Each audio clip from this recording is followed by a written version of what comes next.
Pemuda ini bernama Mickey. Tidak seperti pemuda seusianya yang memilih untuk berkuliah, di dalam kesehariannya Mickey malah menyibukkan diri dengan mengutak-ngatik mesin mobil. Selain hobi, hal itu juga dilakukannya untuk membantu bengkel milik ayahnya. Sekedar informasi, bengkel ayahnya Mickey ini cukup terkenal di kota itu. Meski sang anak memiliki bakat yang diturunkan darinya, ayahnya Mickey lebih senang jika anaknya itu berkuliah di luar negeri.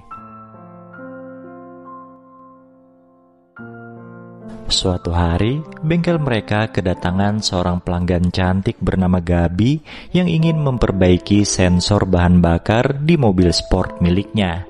Cara kerja Mickey yang satset sontak membuat Gabi terkesima dan bilang akan mengajak teman-temannya ke bengkel itu untuk menyervis mobil. Dan benar saja, beberapa hari kemudian Gabi datang dengan mengendarai mobil berwarna putih bersama teman wanitanya. Dengan senyum sumringah, Mickey pun bilang kalau mobil itu bisa diambil 2 hari lagi. Tara na. Malay mo, kaya ko. Nah, 2 hari kemudian, tanpa mengajak temannya yang punya mobil itu, Gabi datang sendiri ke bengkel dan bertemu dengan Mickey. Pemuda itu pun bilang jika mobil putih tersebut sudah beres dan siap di test drive.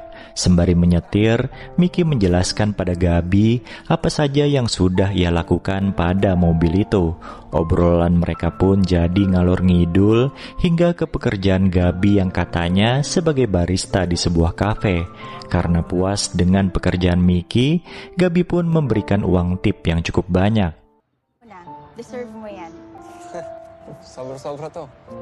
Sekarang kita ulik sedikit tentang sosok Gabi yang ternyata adalah anggota komunitas balap mobil. Suatu malam bersama teman-teman wanitanya, Gabi berniat untuk melakukan balapan melawan komunitas mobil lainnya. Nah, berhubung salah satu mobil temannya ada yang bermasalah, Gabi pun menghubungi Mickey dan menyuruhnya datang ke tempat itu untuk memperbaikinya. Kacaunya lagi, setelah memperbaiki mobil tersebut, Mickey malah ditantang ikut balapan.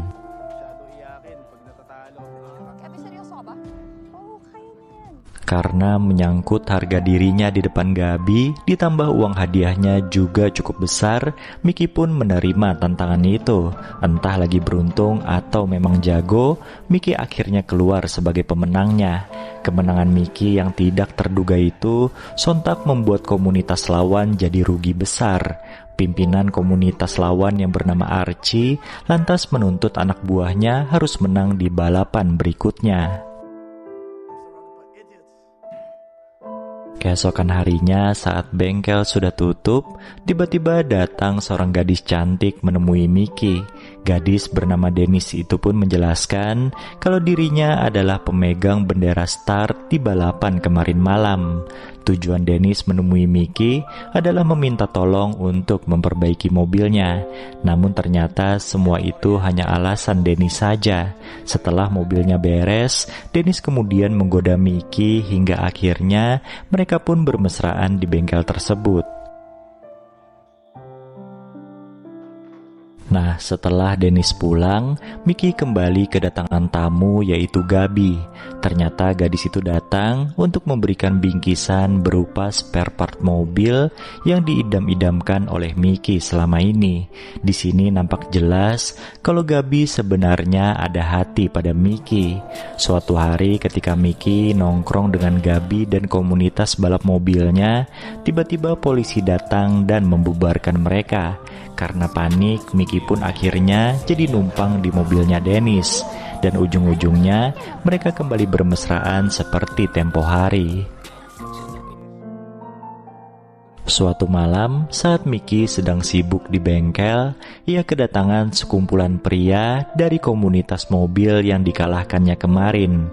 Kedatangan mereka ternyata bukan mau rusuh, tapi menawari Miki untuk gabung ke komunitas mereka dengan imbalan uang yang menggiurkan. Sebelum pergi, Archie, sang ketua komunitas, meminta Miki untuk memikirkan tawarannya baik-baik. Sementara itu, hubungan Miki dan Gabi jadi semakin dekat. Mereka sering menghabiskan waktu bersama hingga akhirnya melakukan hubungan layaknya suami istri. Kedekatan Gabi dan Miki akhirnya diketahui oleh Dennis, dan karena cemburu, gadis itu pun membocorkan rahasia Gabi pada Miki. Ia bilang dulu Gabi adalah seorang wanita kupu-kupu malam. Hal itu lantas ditanyakan langsung oleh Miki pada yang bersangkutan. Dengan wajah penuh rasa bersalah, Gabi mengakui kalau hal itu benar. Sayangnya meski Gabi menjelaskan jika dirinya sudah tobat, Miki nampaknya tidak bisa menerima kenyataan itu. Dengan kondisi hati yang sedang panas, Miki nekat menantang Archie untuk balapan. Sialnya malam itu Miki kalah dan harus merelakan mobilnya diambil oleh Archie sebagai taruhan. Nah, berhubung Archie ini punya hutang pada seseorang, ia pun menyerahkan mobil milik Miki untuk mencicil hutangnya itu. Di sisi lain, Miki merasa menyesal karena nekat mempertaruhkan mobilnya. Ia pun berusaha mendapatkan mobil itu kembali hingga akhirnya mengetahui jika mobil tersebut sudah diserahkan Archie pada bos preman bernama Charlie. Dengan kondisi Miki ingin mobilnya kembali sedangkan Archie ingin hutangnya lunas, mereka berdua pun bekerja sama menghadapi Charlie. Miki dan Archie menantang Charlie untuk balapan dengan taruhan apabila mereka menang, maka mereka akan mendapatkan mobil milik Miki dan lunasnya hutang dari Charlie. Tapi apabila mereka kalah, hutang mereka jadi 2 kali lipat dan Gabi jadi milik Charlie. Tentu saja mendengar hal itu Gabi jadi murka karena dirinya jadi ikut-ikutan terseret. Dengan meminjam mobil milik ayahnya, Miki pun akhirnya memenangkan balapan tersebut. Kini Archie bisa bernapas lega karena hutangnya sudah lunas, sedangkan Miki sendiri bisa tersenyum sumringah karena mobil kesayangannya bisa kembali padanya. Bukan hanya itu, Miki juga kembali mendapatkan hati Gabi yang sempat ia sia-siakan. Masa lalu memang tidak bisa kita ubah, tapi kita masih memiliki masa depan. Film ini pun selesai.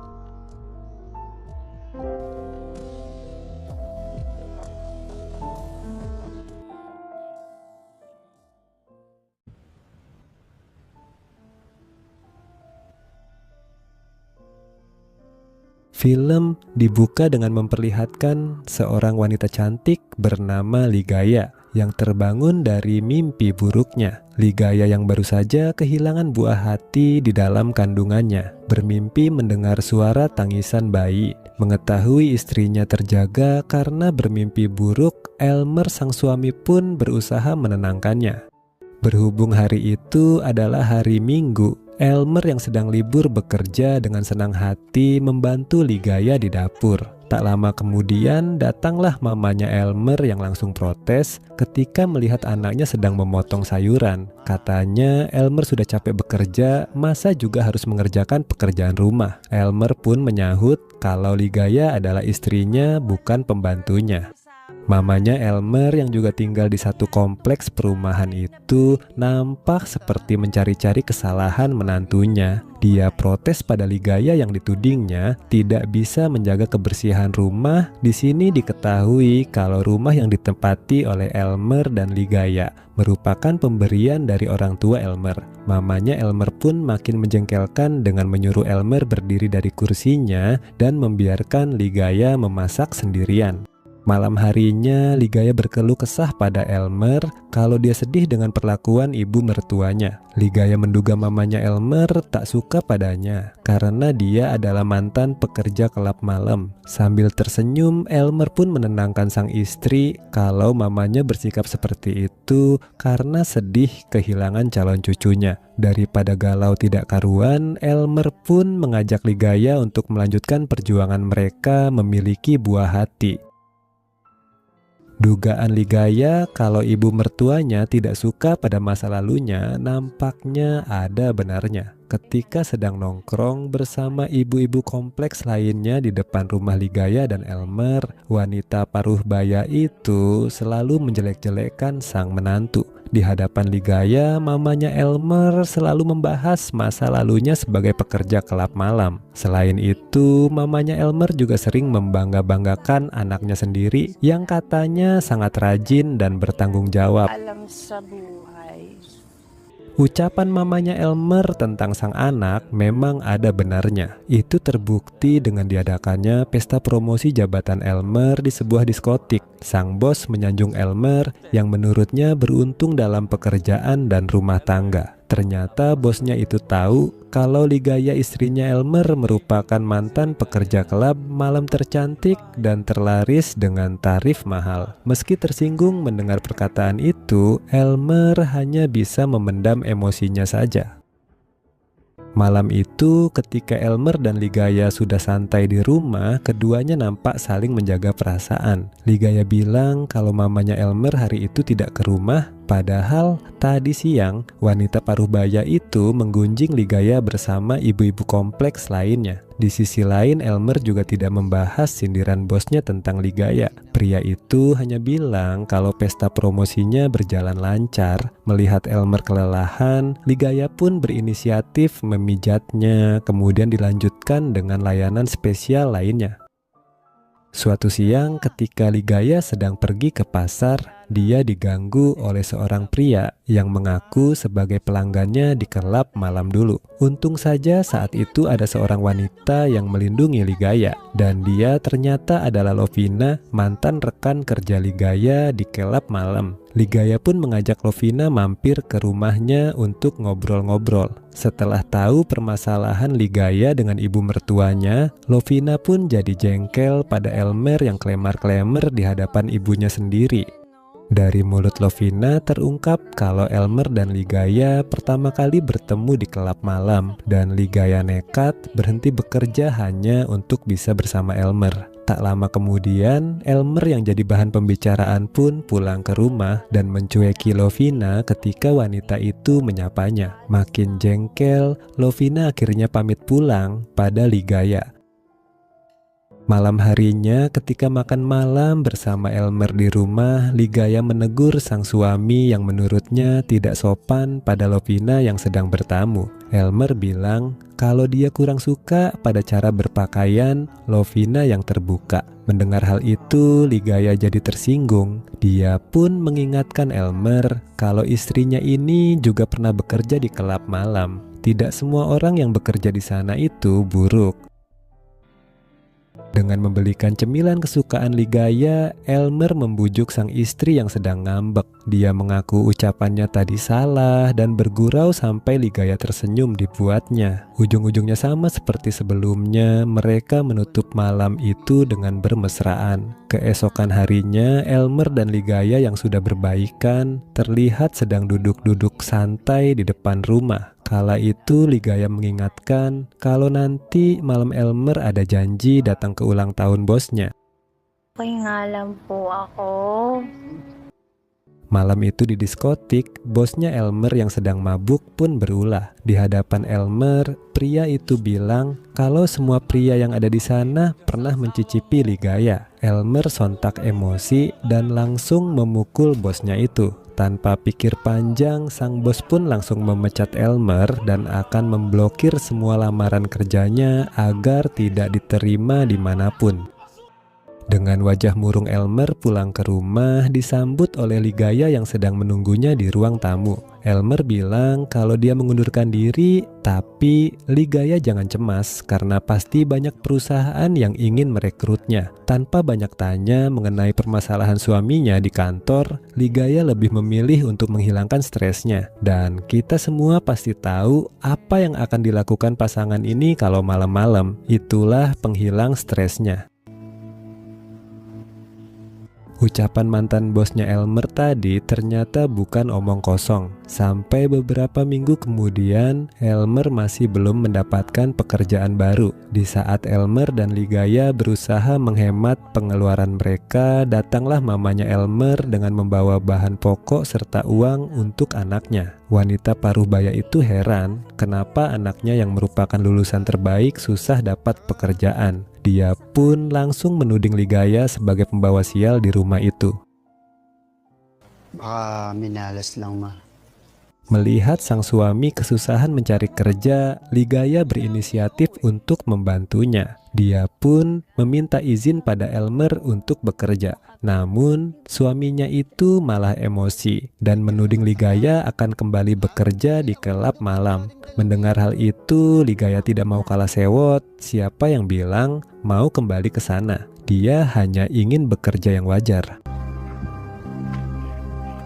Karena keterdesakan ekonomi, Ligaya pun terpaksa meminjam uang pada Lovina. Lovina merasa sedih melihat nasib Ligaya yang dulunya berpenghasilan tinggi, kini malah berkekurangan. Dia pun menyarankan Ligaya untuk melamar lagi di kelab, berhubung sedang ada lowongan. Pekerjaannya pun mudah, hanya menari menggunakan topeng tanpa sehelai benang pun. Tidak lebih dari itu. Bahala na. Malam harinya jadi puncak kesabaran Ligaya terhadap perlakuan buruk ibu mertuanya. Ketika Elmer sedang tidak ada di rumah, wanita paruhbaya itu memprotes hasil masakan Ligaya yang menurutnya tidak enak. Ketika ibu mertuanya mulai kasar, Ligaya pun berusaha menepisnya sehingga wanita terdorong. Kebetulan saat itu Elmer pulang dan salah paham. Dia pun jadi menyalahkan Ligaya. Saat Elmer mengajaknya ngobrol baik-baik, Ligaya bilang sudah lelah dan mau bekerja untuk dirinya sendiri. Ketika Ligaya memulai pekerjaannya di kelab malam bersama Lovina, Elmer yang suntuk memilih untuk minum-minum di sebuah diskotik. Di sana dia kebetulan bertemu dengan Darlene, mantan pacarnya dulu yang pindah ke luar negeri. Darlene ternyata tahu tentang status Elmer yang sedang di blacklist perusahaan. Dia pun menawari Elmer untuk bekerja di perusahaannya yang bebas dari koneksi mantan bosnya Elmer. Elmer pun setuju dan tunduk ketika Darlene mengajaknya bermesraan di toilet diskotik. Keesokan harinya dengan wajah sumringah, Elmer memberitahu Ligaya kalau dia mendapatkan panggilan kerja. Ligaya menyambut kabar itu dengan gembira dan mereka pun berbaikan. Nah, malam harinya ketika mereka sedang makan bersama di rumah, tiba-tiba mamanya Elmer membawa seorang tamu tak diduga, yaitu Darlene. Ligaya yang tahu betul kalau Darlene adalah mantan pacar Elmer hanya bisa memendam kekesalannya ketika tahu wanita itulah yang memberi suaminya pekerjaan. Konflik pun kembali menerpa rumah tangga pasangan itu ketika Elmer mendapat kiriman foto istrinya sedang menari di kelab malam. Elmer yang terbakar emosi pun membalas dendam dengan cara mengundang Darlene ke rumahnya dan bermesraan di sana. Pria itu pun hanya bisa diam ketika Ligaya memergokinya sedang bersama Darlene. Di sana Ligaya memaki Elmer habis-habisan. Ketika situasi sudah tenang, Elmer dan Ligaya ngobrol baik-baik berdua. Di sana Elmer bilang kalau dia kesal Ligaya diam-diam kembali bekerja di kelab malam. Ligaya pun membalas, dia juga kesal pada perlakuan mamanya Elmer terhadapnya. Di sana terungkap kalau mereka menikah karena Ligaya sudah terlebih dahulu hamil anak Elmer. Setelah mereka kehilangan anak itu, Ligaya mengaku meminum pil KB. Katanya dia tidak mau memiliki anak yang nanti akan dipandang rendah sama seperti dirinya. Mendengar pengakuan sang istri, Elmer pun membeberkan fakta kenapa dirinya mengundurkan diri dari perusahaan. Dia bilang kalau bosnya tidak menghormati Ligaya dan oleh karena itu dia pun memukulnya. Elmer tidak ingin Ligaya merasa bersalah padanya. Ketika Ligaya menginginkan mereka berpisah, Elmer sontak menolak dan memohon untuk diberi kesempatan satu kali lagi. Akhirnya Ligaya pun luluh dan mereka pun baikan. Keesokan harinya, dengan membawa barang-barang mereka, Elmer dan Ligaya memutuskan untuk pergi dari rumah itu. Mengetahui hal itu, mamanya Elmer sontak marah dan ingin memukul Ligaya. Namun Elmer langsung menahannya sambil membela sang istri. Kini mamanya Elmer hanya bisa meratapi kesedihan dan kesendiriannya ditinggal sang anak. Sementara di tempat yang berbeda, Elmer nampak menikmati kebahagiaannya bersama dengan Ligaya. Dan film ini pun selesai. Anong tunay na